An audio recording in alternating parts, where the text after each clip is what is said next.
What's up? What's up? What's up? Welcome to the Second Chance Live Show. Your boy is back. I'm recharged. I'm back from a mastermind retreat this weekend in Austin, Texas, with some like phenomenal people, and y'all about to get it this week on social. I can tell you that, man. They have challenged me to take my social game to the next level. So you about to see so much content. It's gonna make your head spin. But today we talking to Anthony Trucks about how to make shift. I said shift happen. Wow, it's going to be a powerful interview today. You guys know how this is, man. As I'm going to read his bio. I don't know what's going on. See, we did these yelling stuff.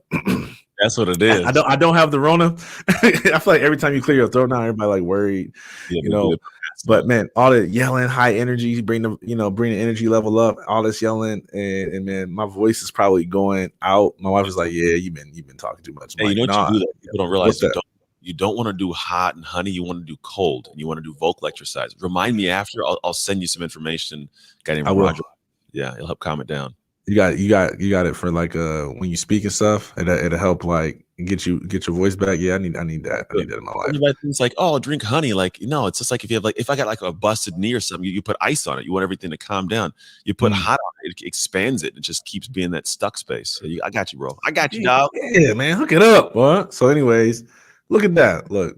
What's up, y'all? So, anyways, we're talking about how to make shift happen, and Anthony's identity expert, and I've definitely looked up some of his stuff in preparation for this, and man, it's got some phenomenal information to share.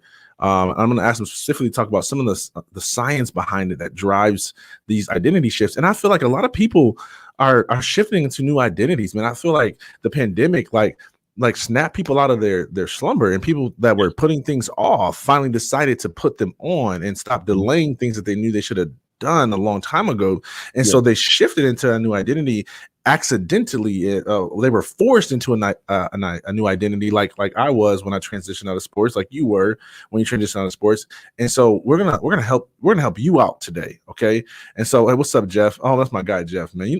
I don't know if you know Jeff Davis. Anyways, I'm getting sidetracked. All right, I'm going to read Anthony's bio. And as I do this, I want you to think about people that you know, like, love, care about, who need to benefit from our conversation today. All you got to do is click that share button. If you're on Facebook, you actually can host a watch party, which will notify everyone, your mom, your dad, your social media stalkers, that this is content worth paying attention to. He has agreed to give us his time today to share everything he knows with you. Well, everything he knows within our time frame with you. And we're going to talk about how you can connect with him after this towards the end. But I want you to be thinking about who needs to be a part of this discussion, because we just want to make sure that we give people access to this powerful information. So Anthony Trucks is a former NFL athlete, American Ninja Warrior on NBC. He's an international speaker, host of the All Shift podcast. He talks a lot, so I'm going to steal a lot of his quotes today and use it in my speaking business. He's also the founder of Identity Shift Coaching. He uses cutting-edge science and psychology to upgrade how you can operate so you can elevate your life and business to reach your full potential. After being given away into foster care at the age of 3 and being adopted into an all-white family at 14, losing his NFL career to injury, much like me, he learned how to shift at a very young age, and now his life mission is teaching others how to make shift happen in their lives. So, without further ado, my guy Anthony, man, what's popping today, man? I'm done talking now. Hey, good. We can get past the stuff that, to be honest, people kind of care but don't care about. It's like it's about really. I'm here for everybody else today. They're just like, help me out. Stop with the intro. I get it. I do a podcast too. Like, you want to get past that, but you also got to make sure people know what they're listening to. But yeah, man, I'm good. I'm excited to rock and roll, man. I'm excited to talk to people. To be honest, the one thing that I tell people, like, oh, make shift happen. If you tune in today and you pay attention to this whole thing, you will understand how to achieve every goal you've ever wanted.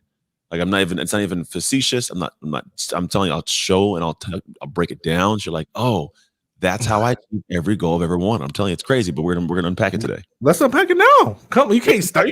There's nothing else to talk about. I mean, if that's the solution, bring it. Yeah, I got a secret. I'll talk to you on Tuesday. I'll tell you. I'll preface it with this. The reality is, we've been living lives, and a lot of us have been living lives that has given us, feedback on who we are. Failures, inaction, maybe just not like adequate. And so what happens is, I can easily promise that I'll help people achieve any goal they've ever wanted, because unfortunately, the goals they want are far below their potential as it is. Mm-hmm. The majority of people I work with, when they get to that thing that they plan, they're like, dang, I was shooting low. So I'm already going to tell you, like, that's the first part of it. I'm going to show you how to get to what you already want, and then realize when you get there, like, there's way, way, way more.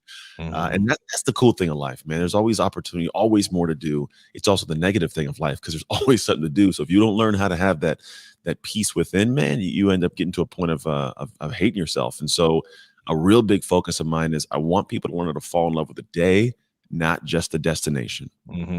When I love the day, I'll get to that destination, but I'll love every bit of it going there. Like my son, we go fishing, and we were just fishing yesterday, and and he's like, at the end of the day, we're like 2 hours, we're out there. He's storming off up the hill. We get in the car. I'm like, dude, what's wrong? I haven't caught a fish. Well, yeah, I know you haven't caught a fish, but fish isn't about just catching a fish when you go fishing. I was like, I seriously told him, I said, how long do you think it would take if a fish bit the hook to reel it in, put on a little string, and say you caught it? I don't know. I'm like, seriously, give me a number. We came with like 2 minutes. Said 2 minutes. How long were we out there? 2 hours.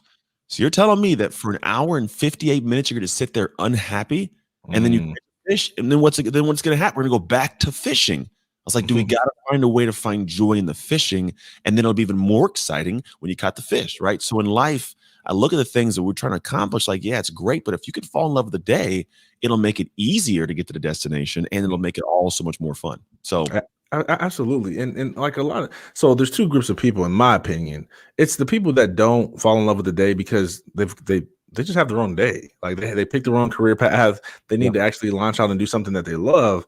But then there's the people that more relate to the story you just told, that they have the right thing, but like the day is just boring, and they want the destination, they want the goal, they want the 6, 7, 8 figure business. And so, like, speak to both of those groups of people, man. Like, for the person who was like, man, I wish my day, that sounds way too far, this dream life. Yeah, how do I get there? And then to the other group, like, I have the right career. I am an entrepreneur, but man, these days suck. I'm trying to get some money or some goals. Some fish. It's a focus thing. Well, we'll think about it this. We'll talk about the second one, then I'll go back to the first one about not being where you really should be. So my son, I explained to him, well, think about the energy you have when you're fishing if all you want to do is catch the fish. So what he's doing? He'll get the reel, he'll cast it out, reel it in. It's a bobber, though. Like, it's supposed to sit. And I'm like, you realize every time it's serious, right? It's all neurotic. I was like, because you're so anxious, you got to catch the fish. You're not enjoying fishing. So what you keep doing is every time you reel it in and cast it back out, you scare the fish away. And the fish don't even come around. So, like, because you don't have the fish and it's making you unhappy, the actions that you are taking are neurotic, and therefore you're actually pushing away what you want the most. Oh, that's good. That's good. I know. I already know. Yeah, that's good. It's all from yesterday. This is not like I had this yesterday. And it's a real conversation. And so I talk to those people and say, look, when you start understanding how to fall in love with the day, it's odd because you start doing things in a better flow with less anxiety, which means you actually do more of the right things and they're easier. And then all of a sudden you get to the point where you see people and success looks easy. It's like, why is it easy for those people? Like, why? What are they doing? What do they know that I don't know? No, we got a fishing reel. We got the same bait. We got hands, right? We're the same lake. It's what it is. It's that person found a way to be in a good little flow. I don't care who you are, what you think, man. Life's got a little bit of energy to it, man.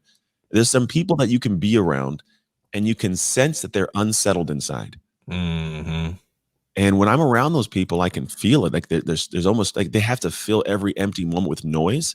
They have to try to warm up people. It's just a lot going on. And these are the people who are always trying to get something done. When I'm around people who are doing it in life, bro, they're quiet. They sit, they chill, they engage. It's a different kind of level of settled inside because they understood at some point it landed like, okay, I get what's got to be done. And this is the identity work. I call this rhythm. And we have these rhythms of life. And I before I even dig deep in that, I want to go back to the one you said before, people who are living in something they don't like to do. Because there's some people that don't like their job, but they do it because they feel like they have to do it. And I think nowadays, of all times in society, this is the worst thing for people to be stuck in because we live in a world where quite literally more is possible than ever in human history. Absolutely. There's just too much technology, too much connection, too much opportunity. There are so many backdoor ways to make money. I know people that make, 10 figures a year and no one knows who they are.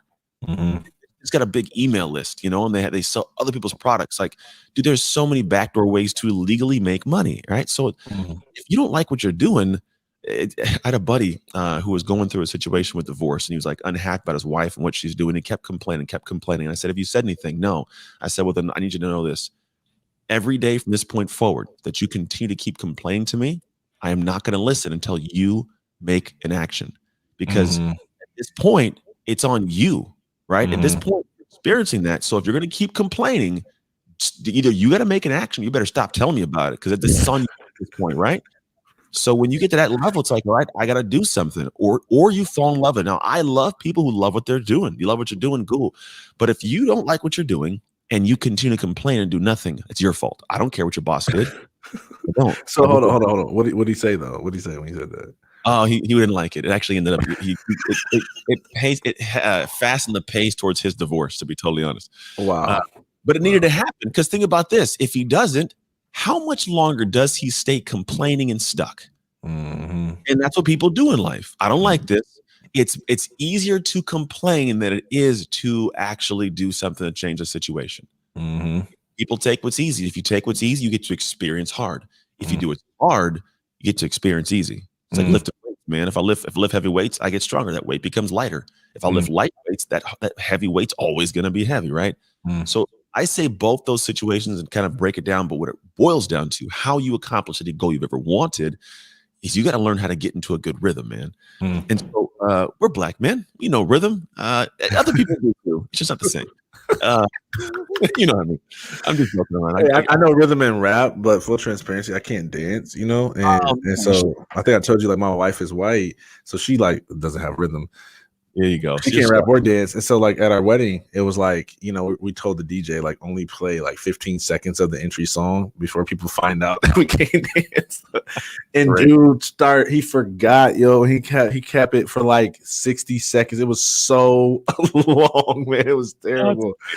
Hey, Yeah. so listen, I want to take like kind of a curve route here. And I call this like the do and the Daryl. Like, it's the time where I just like completely mess up the conversation because something's intuitive in the moment. That But works. like, I was thinking about, your upbringing. And I think what like I saw it before, like when I was on your podcast about the foster care thing.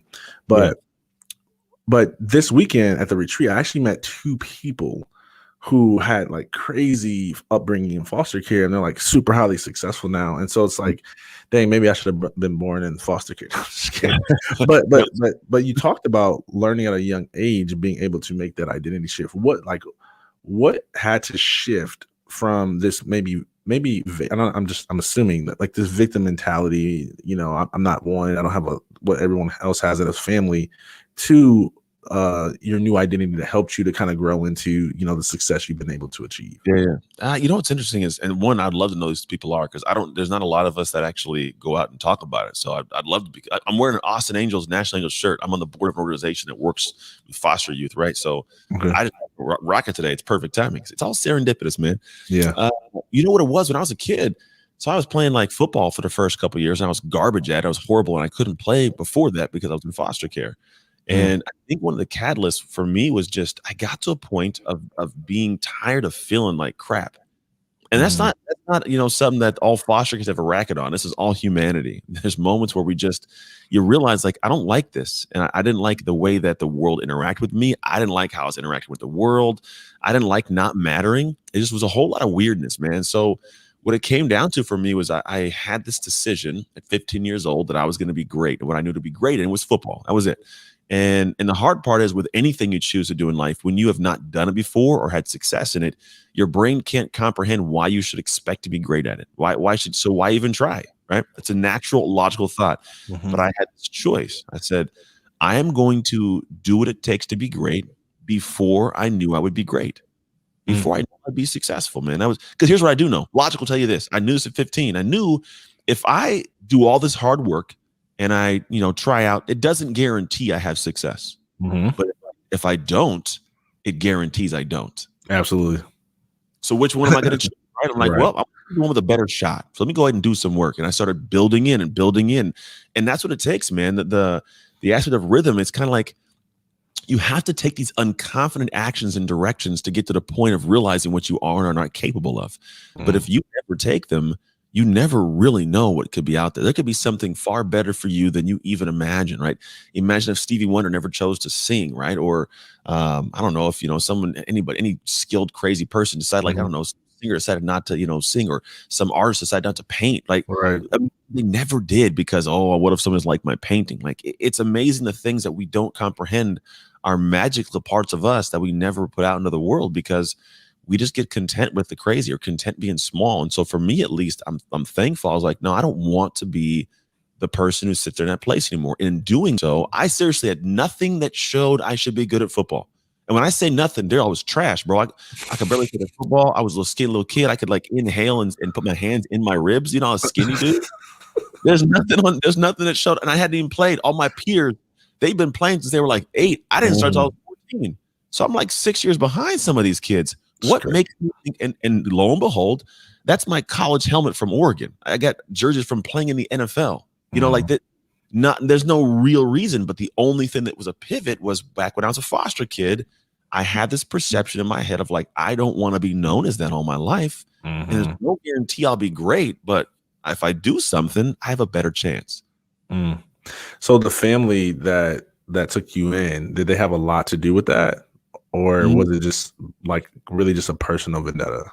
Nah, just funny thing is I never operated from anger. I've never in my life that I can imagine really operated from a place of like, there's some people that run from pain and some people that run towards joy. I'm a run towards joy kind of guy. So my foster family, what they did give me though, was a sense of like, of like belonging, I guess I'll call it, like inclusion. I mattered. I mattered to them, right? I didn't matter to my own mom. I didn't matter to these foster families that were like beating and torturing me and starving me. Like, I didn't matter to anybody, but I mattered to them. And so that feeling like I actually did matter, it did lead me to even believe I could be great or try in the first place. To be honest, I think if my mom didn't love me past my crazy, I don't think that there's a moment where I'm sitting in front of like a mirror saying you can be great. If anything, I'm pissed because if you think about prison, in any prison in America, 75% of the inmates are former foster kids. And I get it. Wow, I did not know that. Oh, dude, it's nuts. Half the homeless population, less than 1% of us graduate from college. And it's not because of anything, I believe, more than when you don't feel like you matter and the world keeps hurting you. What do? If you attack a bear, the bear attacks back. And so it's kind of a reciprocity thing going on. And so Wow. a lot of people get to the point of like, man, this world sucks. I'm not good at something. Why even try? I'm just going to do it. I'm going to just be crazy and do whatever I feel like doing. And you end up seeing criminals and all over the place, and trauma, want to give back trauma, right? It's nuts. So for me, man, she loved me to a place where I was like, okay, well, maybe I could be great. Like if it could be great, so there was a peace within the reality of like, there was a better option. There was no guarantee still, but there was that. Right. So there for sure was a role in that. Cause if not, man, I'm a closed off, angry little kid like I was for that long period of time, probably for a lifetime. So I'm assuming that the people that you've been able to help make powerful shifts have not all come from foster care and homelessness, but you don't have to start from a place like that to still need to make necessary shifts. Oh yeah. So yeah. where do they usually start at when they come to you, and how do you help them to shift into the identity that's going to support the dreams they really want to achieve in life? Yeah, and honestly, that's the work I do every day. So first off, the people I typically work with, they're not always in any kind of tough place, right? There's proactive and reactive shifts, right? So a reactive shift is what we're seeing in the world right now. A lot of people are going out saying, "Man, I'm having the situation. I didn't expect to lose my job. I didn't expect to be in this situation, get sick, the world shut down, all this stuff." Were we all reacting to it? And the proactive shift, right? Proactive is like, man, I want to go and have a bigger house, nicer car, and whatever it is. No matter what they are, they're not all. It's not a trauma-based thing. It's like I want or need to be in a different place in my life later, which is all of us. We all want something more, which comes down to goals, right? I have a goal and aspiration to do something, have something, be somebody, whatever it might be. And so what I look at is identity is a deep conversation, right? It really is. It's the best way to explain it is it's who you are, and you're not thinking about who you are. I can go into a lot of like, if I ask you, hey, Dara, who are you? You tell me stuff. I'm a man. I'm a husband. I'm a pot. You tell me these things that you've done or accomplished. The crazy part, if you go to neuroscience, the brain of it all, I'll go some left brain for you guys. If you look at somebody, that's what's called the default mode network, the DMN, And this is a part of your brain that lights up when your identity is pretty much triggered. Now, when we go to look at how to light it up, if I ask you, hey, who are you? It actually turns off. You start thinking of all these peripheral things and memories and what's going on. The part shuts down. But if you sat there and you just kind of, you did like turn the brain off, you daydream or like you doze off or like not doze off, but you kind of just drift off, right? Sitting on maybe a park bench watching birds fly. That part starts lighting up. And you'll just kind of, you'll see somebody over there across the road and you'll see like somebody do something. Do you get mad? Do you get angry? Like, you start having judgments towards people or, it's all those little nooks and crannies, right? And that lights up in the moments because that's who you are right now. That's you're being you. Now, as much as it sounds like philosophical, that part of you is still operating when you have a hard moment at work or in your marriage or, someone cuts you off in traffic. Your immediate disposition, how you do things, it's who you are when you aren't constantly thinking like, what am I doing right now? Living your life. This is why I call it rhythm. There's a lot of science you can go into, but it really, everybody has their own song, their own tune, their own tempo, their own, right? And it's funny part is we all have the same instruments though. Health, wealth, relationships. I've got relationships in my life. I got a career and I got my health, right? Same instruments.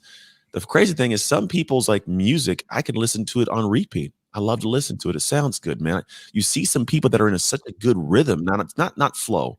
Flow is kind of like that. Like if I'm in the zone, I can go and focus on something for like 3 hours and come out of flow, right? Rhythm is, can I do it every day when I need to, right? That's the rhythm. Now, again, some people have great music. Like if I like a song, I'll play it on repeat, man. Some people, their rhythm with the same instruments is kind of like a 2-year-old with a new drum set. It's all over the damn place, man. They give too much to health and they don't worry about the relationship or their career, or they give the career, neglect their family and their body, right? This happens all over the time. So they're kind of like these weird songs. And what happens when you don't like a song, what I do, skip it. And so they skip and try to go to the next day. It'll be better. The next day, be better. No, the next day is going to be the same song over and over, right? Wow. And what happens is people don't go back and say, well, what in the world is a rhythm? So when I do my work, like it's called identity shift coaching, but it's really what I call rhythm reset. And how do I go back and take a look at all the things I got? I got intelligent, incredibly smart, 10-figure business owners that are clients of mine. They don't need my strategies. Like they got, you know what I mean? How do I figure out how to have it all? Because you can have it all. You can have a phenomenal marriage. You can have a ton of money and you can be in great shape. You can have it all. The problem is you don't know how to put it into a good rhythm. And so when I work with people, we go back and we understand that everybody's different. Your rhythm is different, and that's beauty. Don't try and recreate somebody else's song. Then you either get sued or like song. It doesn't sound the same. You can't produce someone else's song. You got to produce your song, right? So it's got to be individualized and what the tempo, the beat is, all that kind of stuff. You got to figure out what kind of music you want to make. Like if I don't like doing, let's say techno, why am I going to make a techno song? Because Bob is a techno song. You know what I mean? So like, you figure out what music you like and be cool with that.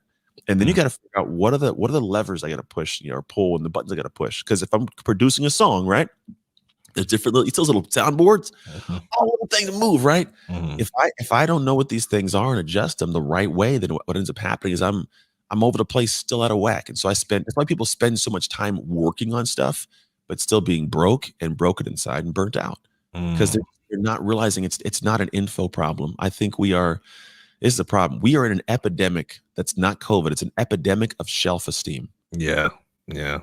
It goes from the shelf in my house. I may buy it and it feel good because it's up there, but then like I never consume it. It's 90% of people. Then you got about 10% of people that take it from the shelf of the house to the shelf of their mind. It's in here. It feels good. And then you have about maybe 1 to 3% of people that take it off the shelf and put it into their life. And that's why the 1% of the 1%, man. And so what happens is people spend so much energy making money to buy that thing and put on the shelf, the course, the book, right? I feel good about it. They'll take a lot of time. I've read all this stuff. I got all these things. And they'll take it and put it in their head. They could there's some people that have deep conversations about stuff that know it all. Have you done it yet? Oh, no. I got this thing.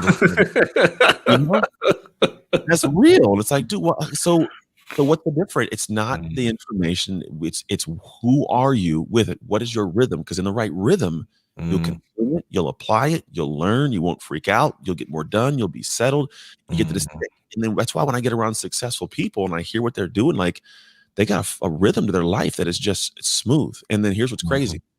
The difference at that point isn't a matter of like the difference between, I think, like $1 million and $10 million from my experience with people. it's not a matter of do you have connections or network, whatever it is. It's just they're same rhythm, but they increase the beat per minute. Mm-hmm. It's the same song, right? Yeah. But I increase the tempo. I increase the, and Yeah. I can navigate it. And if I do something's a little bit too high, I'll bring it back down a little bit. What's going on? We need to put some more hi-hat. Okay, we'll bring a new instrument in, maybe a new chorus, a new coach, and whatever. Okay, get the tune right. Are they fitting right? Is this person communicating well? Okay, cool. Now we can increase it a little bit.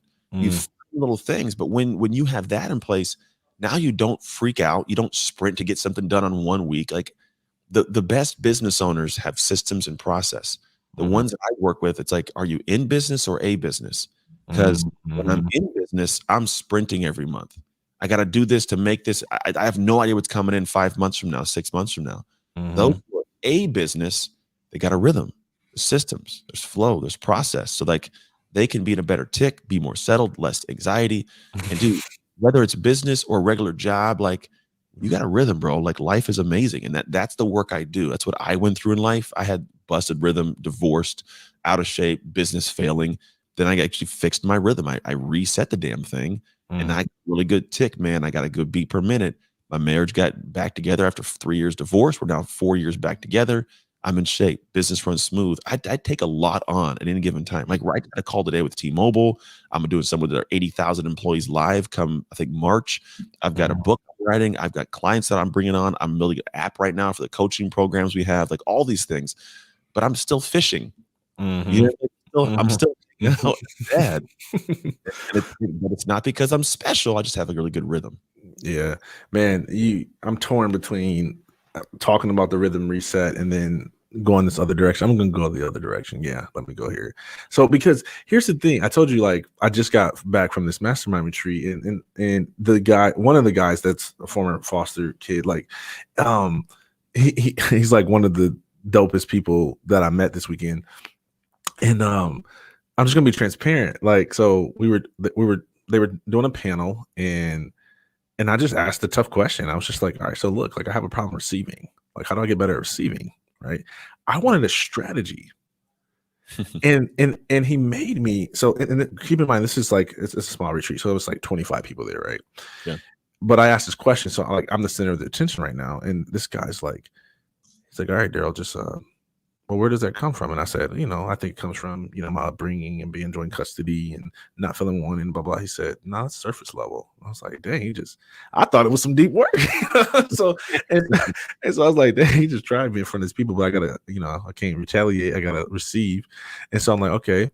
And then he was like, why don't you just pause for a second? And he's like, what do you hear? It's like, look around, observe the room, observe the color. And I was participating, but part of me was pissed because I was like, dude, this has nothing to do with receiving right now. Like there's gotta be, I was looking for like a book or something, and I get it. He was bringing me back into my experience. He was helping me to be and to find rhythm. Like a master Jedi. So like I get it now, but I'm just like, I find it ironic that we're talking about this today when I just had like a really powerful experience around that, a shift like this weekend. And so I know one of the hardest things is that people feel like I did, is that I'm sitting here trying to find rhythm and be, but all I want to do is do, and so I love for like, how do you get people to buy in and participate in the being part of it to reset their rhythm? Yeah. Well, first that was off, a really good question. I'm so sorry. I just admired my question. No, it's a really good question. I have a really good answer for you. I might have a better answer than you for a question. I'm gonna put that out there right now. Come on. Yeah. So here's how I look at people. Being was great language you just used. You set me up without even knowing you were setting me up. The problem is people don't realize that you have been being somebody every day and you've become this person. The person that Daryl's become is a person that's like, how do I receive? I need an answer. I need this structure, right? And we haven't realized that a lot of the time we didn't take into account at any point prior to this how he became this person. I just become this person, right? And being has done that. And so when I look at things we want to have later on, you want to have peace, you want to have joy as a person, as an individual, a kind of human, a kind of identity, a rhythm that has peace, that can receive, that can do X, Y, and Z. If you were already that person, you'd already have those things. Simple life, Yes. right? Yes. I I get agree. that. So Yep. so when I look at this, I tell people like, so you want to become that person. Yep. You only become when you have been, when you are being every day. Mm-hmm. That's what it boils down to. So you're talking about the action. The action sometimes is an inaction, like who am I Mm-hmm. being every day? Am I being the person who finds peace in this, who doesn't freak out? Like, am I being the person who doesn't go and hang out with those people and do that anymore? Who am I being? Because that Mm-hmm. being in a passive way, but active, is becoming someone on a daily basis. So when I go look at people's like the stuff they're doing, I have them like think like, who do you want to become? Because who you're being is going to become somebody in 5 years, 5 days, 5 hours, right?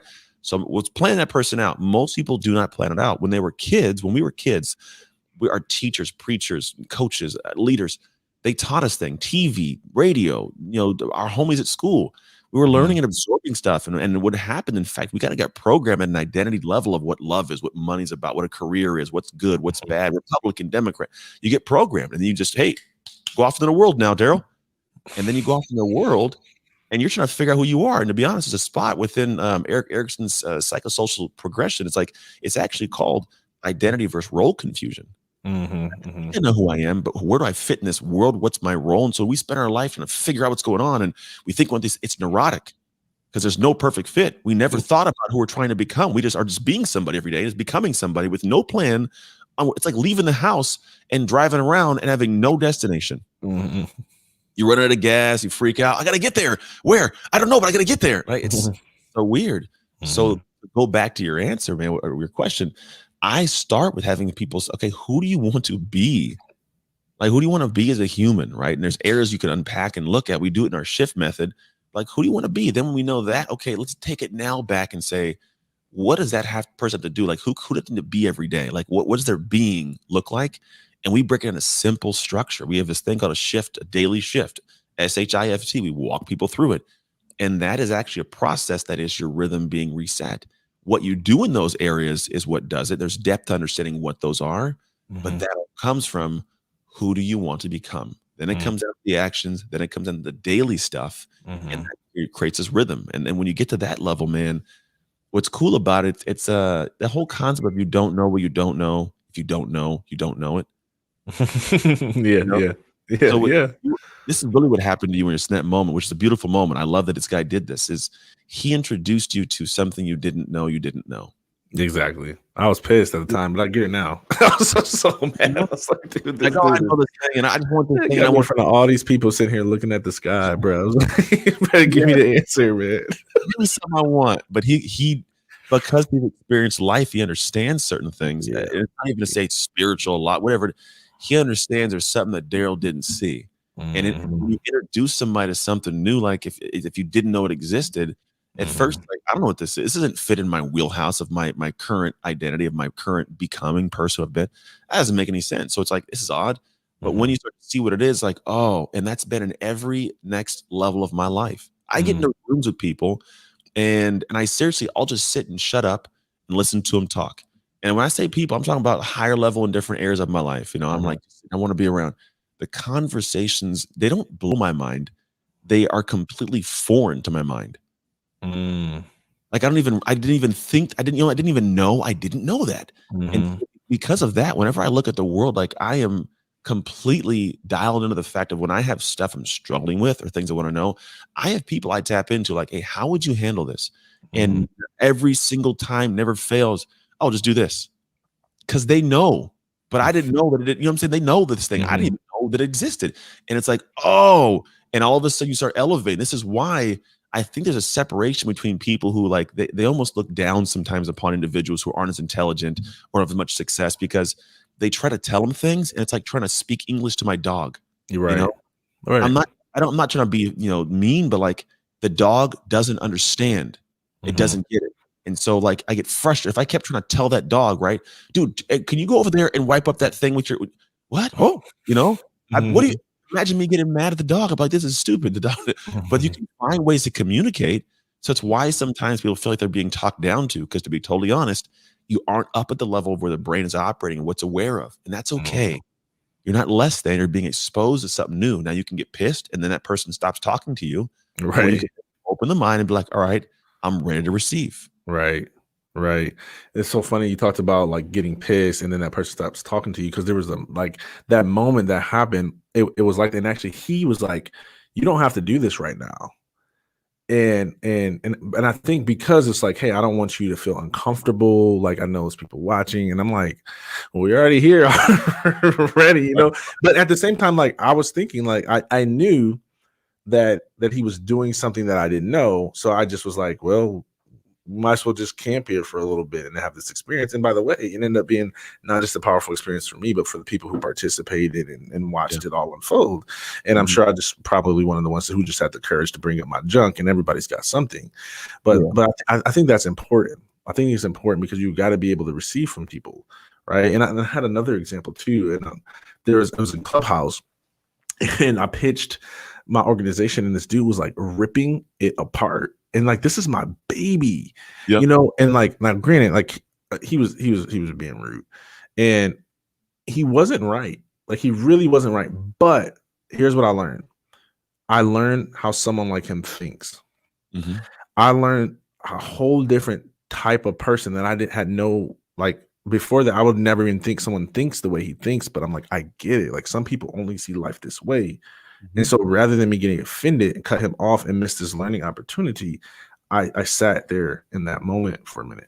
All right. Anyways, I could stay here forever, bro, but I'm trying to service our audience. So like, here's what I know.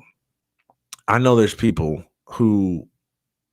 are s- who want the shift to happen. I know there are. Everybody wants it, Yeah. and they're hearing you. Okay, I got to enjoy the day. Okay, I got to be. What's your shift mindset? Because here's what's interesting about what you're saying is that you did it before you even knew technically what you were doing, Mhm. right? Like it's like because you mentioned the divorce and that thing, and it forced you to shift.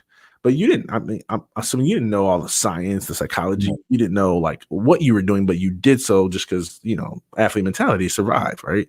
it came later. So what's the origin story and like walk us through as briefly the shift model and how Yeah. people can really implement. Yeah, man. So that really came to a head when I wanted to take my own life at one point, man. Post NFL career, I got this gym, and dude, everything fell apart, man. I had no sense of self because football was gone, my business was falling apart. I was out of shape. I was stress eating. My wife steps out on me, like, I'm not a present father. It all came tumbling down, dude. And the crazy thing was, at a point in time, like I was just always kind of just keep my head above water. I would keep the business running just enough, right? But I Mhm, had no rhythm for like my relationships, no rhythm for my health. I just was working on career, trying to stay alive. And sure enough, everything fell apart. And then for a couple of years, man, I was in a super deep fog. And the fog, like when I talk fog, I kind of mean like you're walking, but you don't know how far you've gone. You don't know where you're at. You just kind of, like I'm in the Bay Area. We get fog all the time. Like it's just, you can drive, but like you don't want to go too fast. And you kind of just surviving. So in my fog, man, I was just getting through the days. And then my mom passed away in 2014. It was April 2014, man. mm, And she passed from MS. She'd been diagnosed back when I got adopted. And so it was like a 17-year battle, and just she'd been around, my ups and my downs and everything. And I'm in this fog right now. It's crazy because statistically I beat the odds simply because of how she showed up, to be totally honest. mm, And I've been doing things. I had friends tell me, hey, you got to work on this. Like, shut up. I don't need any help in that. I got this. The ego came in. I just didn't listen to anybody. And the work I did was the work I wanted to do, which was just the business. So nothing was getting better. And then when she passed away, man, about an hour before she took her last breath, I had some private time with her. And I just kind of came to a head, and I was like, look, man, I'm realizing, right? Like, it's my realization is like, I'm not living right, man. And I should be doing far more based on what you've done to help me be who I am. So I mm, made two simple promises. And promise one was, I'm going to figure my life out. Like, I was mm, just, I'm going to figure the damn thing out, man. I got to, I don't know what's going on. I got to figure it out. And then two, when I do, I'm going to do what you did for me, which is unconditionally love on somebody who is not your blood to help them mm, a better level in life, man. And that was it. And then, mm, so when she passed, man, I started down the path of Promise One, and that was a long path. It was like 3-year path, to be totally honest. I ended up had to like I got worse, to be honest. I got more into the realm of like, multiple partners sleeping around, doing stuff. I just didn't, not stuff that's good and right, to be totally honest. mhm, And I was in that place where I was at fog. I thought I'm going through the motions, but not dialed. And then I woke up one day on New Year's Eve, or actually New Year's Day, and like had this moment where I'd like with a person I didn't belong with, I just in a bad place, and I made a commitment, like I'm gonna figure this thing out. And then it was another 10 months. But that 10 months, dude, was like, it was literally where I started looking at my life and what I call like your life rhythm. I could finally see it. If you look at actual rhythm, there's different kinds of rhythm. There's what's called like flow rhythm. There's like, a progressive rhythm that always gets louder. There's also what's essentially like an abstract rhythm, like like raindrops are rhythm, but it's not constant, right? And a lot of us are living kind of in like this rhythm that's like that. It's not progressive. It's not regular. It's called regular rhythm. But it's kind of like this abstract rhythm. And so like, I didn't even know what it was back then. I was like, this just doesn't feel right. Something's off, right? So I started like, if I wanted to have it all, what would that look like? I want to have a great business. I want to be in shape. I want a great relationship. What does it look like? I started figuring the pieces out and breaking things and ruining the song, we'll call it. But little by little, man, I got it figured out. And eventually got to this point where like I fixed the marriage, got remarried, an amazing marriage still. Kids have, a present father. And so, and even then I figured that stuff out, but I didn't really know what to do with it yet. And I just knew it. But then I started like, because I had success, I was like, I got to find a way to do better with this. So I started sharing the concepts, talking more, and happened across this world of this. So now I spend my life making good on promise too, which is giving it back. And I can't give what I don't have. Nobody can give what they don't have. I have inside of me a really weird way of creating rhythm and structure, taking big ideas and concepts, simplifying them, like cutting the noise out that doesn't belong and finding out what's that thing and then getting people to a good tick and they feel good while accomplishing stuff because people want to get goals, right? So if you want to accomplish any goal you want, it comes from a good rhythm. When you got a good rhythm, you can get the information you need, you can invest in it, get the information you need, get it into your head and get it executed while not breaking the rest of your damn life, enjoying all at the same time. So when I work with people, there's 3 stages we go through, and the majority of it's the second stage. People want to jump to the second stage. It's see, shift, sustain. The shift is the work. That's the work I want to do. People like to do work. We like to get out. I'm getting to my lifting. I'm doing my thing. I'm grinding, right? But are you doing the right work is the question. That's why the C phase comes first. So C, if you can't see your rhythm, you can't fix it. Like, if think about people like American Idol, those people that come up there and start singing, bro, you suck. The world knows you suck. You can't tell that you suck. You know what I mean? Like people are living their life like that. They're like, these people like, you don't know music. Like, no, I kind of on the host of this show right now. And I know they don't want to hear it.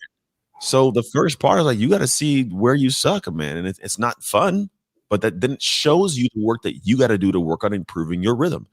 Then you actually shift. And for me, it's interesting because this is where I go into, you got to figure out who you want to become. I call it creating your ideal identity, right? It's this aspect of designing your ideal identity. Then you develop a plan around what has to be done to bring that to life. You deploy it into the world. You take actions towards it on a consistent basis, and you actually debrief when life gives you feedback. Failure. What happened? What went on? Okay, let me go ahead and go back to I got to redesign. I got to do a different plan. Okay, let's go put it back out to the world and debrief and keep taking insight like a person out at war. I go to war and I come back. They don't just like, oh, go to bed. No, they go, hey, let's come debrief this. What took place? What happened? So we can go to the next platoon out there and do something different for a better result. Same for life. Most people go and fail. They go, oh, I don't like that. Never doing that again. They press on and they don't even go apply all this great knowledge you got. It didn't feel good, but you got it. And then once you have that and you can like you get process and progress moving, then for me, it's about sustainability. How can I sustain this rhythm, right? I don't want to be a one-hit wonder. I want to make sure whatever rhythm I create, I keep banging out songs like the Beatles, bro. I want to keep making music, And so the process we go through, like that's what it is. The first stage, C, figure out what you need to work on that you aren't trying to see right now. 2, start putting a plan in place you execute on I'm talking disgustingly disciplined and consistent. You make that shift, you make that reset through habits, through consistency. What you do matters, right? If you're going to be, you're being, that'll become somebody. So plan out what it is you need to become or who you want to become. Then go back and say, okay, who do I have to be every day to get that done? And then once you have that flow, look at how am I navigating, organizing my life to keep this in place, to maintain this rhythm, or if I want to increase the beats per minute, right? How do I increase the tempo of what I do and not break my life? Because when you get that down, man, and you're like the real producer, think about a producer of a song. When you're a producer, bro, put the headphones on like you're Dr. Dre back there making your music, bro. Your life's amazing. But most are in there like, the produce like Tekashi 6ix9ine producing stuff, bro. It's all over the place. It's craziness, right? And so I watch their life and it's nuts. Why did you just dog Tekashi? Oh, snaps. Man, I wholeheartedly agree with you. And I want people to know where they can access your information, where they can reach out to you. So let's give that to them now. If they're like, I'm sold, I need this, I want the shift. The process is something that I need to work through. Where can they go to begin? Yeah. I mean, well, I sold's not the word I like to use, man. I'm not personally a salesman, although we're always selling ourselves, right? Let's be honest. I'm not naive. Yeah. Yeah, people want this. They're like, hey, this is something I could do in my life. Go to trucksteam.com. We hold what's called a clarity call and allows people to get clear on their current life rhythm. We can figure out whether you're in a space of regular or progressive or just abstract rhythm. And when you can figure out which of these ones you're on, like it helps make it much smoother for your life to figure out. We do that. And then from there, we introduce you to the programs we do to see if one's a fit. And that's it, man. What's cool about this, we actually have this technology coming out about it should be done in the next 3 weeks, an actual piece of digital technology that's, I'm actually going to get trademarked rhythm reset technology because it ties into not only the technology our brain works, right, but actual tying it to a process that allows you to get some really cool, like progressive, we'll call it, you fall in love with the day. Like I talk about that, the day, not the destination. How do you do it? I created something that allows you to understand how to fall in love with the day, but that day, it's achieving things that get you closer to your destination. And then when you get the two in line, man, bro, it's amazing. Phenomenal. Guys, make sure you check that out. And dude, you know what? I think you asked me this question. If you didn't, then it doesn't matter. But and I'm gonna butcher it. But it was something along the lines of, when God decided to send you here, why? Is that, you were the one that asked me that, weren't you? I just asked that question to somebody a half an hour ago. What promise did God make to the world when he created? Yes, that's what it was. And I was like, dang, that messed me up because I didn't have an answer for it. And I think I just made some stuff up. So that's so funny. So what's your answer to that question? You know, I think, well, the good part is that changes. I think some people believe that it has to change. And I say it because if I'm thinking at a God level, I don't understand God's mind. But I do believe there are certain things that my heart feels to be right. I believe my promise made to the world was, I'm going to show you guys that you can break something, but it will never be broken, and it'll build up great. Right. So for me, like the world, I think really tried to break me, and it was put in this place where I could tried, man, foster care, the situations, marriage, all that kind of stuff. But it's an example. I think my life is a genuine example of the fact that, like, I could think that I've hit the bottom. I can think it's all broken, but then I could build something way, way better than you ever could imagine. So I believe God's promise to the world was an example of how to do something amazing from something that's seems like it was worthless and nothing. I love it. I see your question, Dave. I'll answer it. I'll have him answer that. But dang it! Oh my God, I'm so mad. I so was gonna ask a follow-up question to that, and I forgot. So, Right. anyways, let's answer Jeff's question and let's land the plane, and we'll sign off here, guys. Thank you for tuning in. Phenomenal discussion. If you're watching the replay, it's going to live up here, and then I will re-air it on my podcast as well. So no worries. Like you'll be able to soak it in and listen multiple times and catch notes, and make sure you just apply. Jeff says, "Thanks for your story. Find the right rhythm, flow, tempo. Do you agree with the late Dr. Dwyer? It's supposed to be Dwyer, isn't it? Who says, is it Dyer? Okay, so he's correct. I'm not. Who says that we all are one? Dr. Dyer said there's literally no separation between you and another. Spiritually speaking, everything is pure and constant energy. So do you agree with that? Yeah, so this becomes like, we'll go to the philosophical, esoteric space. I listened to this one thing one time where this guy broke it down, how we're all combined together. Now, are we all one? I guess there's a way I can say we are. But at the same time, I think we're separate consciousness, right? There's a separate consciousness. That could be a whole consciousness in some place we don't know. But I don't know what Daryl's thinking. Maybe he has to fart. I don't know it. I'm not one with Daryl. You know what I mean? But I do know this. This is an interesting thing. If you look at science, right? All energy is energy. It's not created or ended. It just redirects. And so when people talk about being stardust, we'll call it, essentially the atoms, the energy that makes me has been around forever. Like, it's, you know what I'm saying? Like, and I will die and go back to the earth. It will be created. I'll just be whatever, put back into ash, or I'll go in the plants will create. It's just being transferred. So the concept of us being one, there is something to it, right? Because at the same time, like, I guess I'm one with dinosaurs, and I'm one with, the Daryl in some capacity, maybe now or in the future. So are we one? Like, I think right now I'm separate to an extent, But I think there'll be a point in time when we are all combined. Because if you also think about it, every single day there's different particles and stuff that are just minute, minuscule, and like rays flowing through us. So we're all connected in some capacity. Like we're like a big snow globe. Things can go up in the atmosphere. I hear that there's like some billions of particles and viruses rain down on us every day, but we just have immune systems that don't get sick anymore. So in a big, huge thought, well, yeah, I think we're somewhat connected. But I think that we're all like, we are angels and we are devils and we are death and we are sickness and virus. We're all the same energy that just keeps recycling around and around. It's like if I had if I was in I don't know, space and I need to keep making water, it's this recycler. We're all the same energy. It's just recreated and redirected at times. Interesting. And so, it's funny that I've been studying this for like a year, and I've been the hardest thing for me is, I'm a man of faith. I believe in Jesus, and the hardest thing is to align the scripture, because I so wholeheartedly believe that there's not a science. It's not science or scripture. I believe that it actually proves the beauty, the nature of God and what He created. And I read scriptures like, when the woman touched the hem of his garment and virtue went out of him. And like Paul says, I don't know basically whether in body or out of body, I don't know. He talks about this stuff. And so it talks about the energy that moves around and how we're connected and how energy is transferred. Yeah. And I think, to me, it just comes down to what you worship. Right. And that's the distinction, because I think some people worship the created instead of the creator. And so, like, that's just like my take. So, anyways, man, the great answer, great question, Jeff. Thank you for that, man. And dude, what final thought do you want to leave us with? Final thought, man. I don't know. I got a bunch of random thoughts. You could ask me something. I have like 5 minutes different thought. I'd tell people to do this, man. Set your own scale.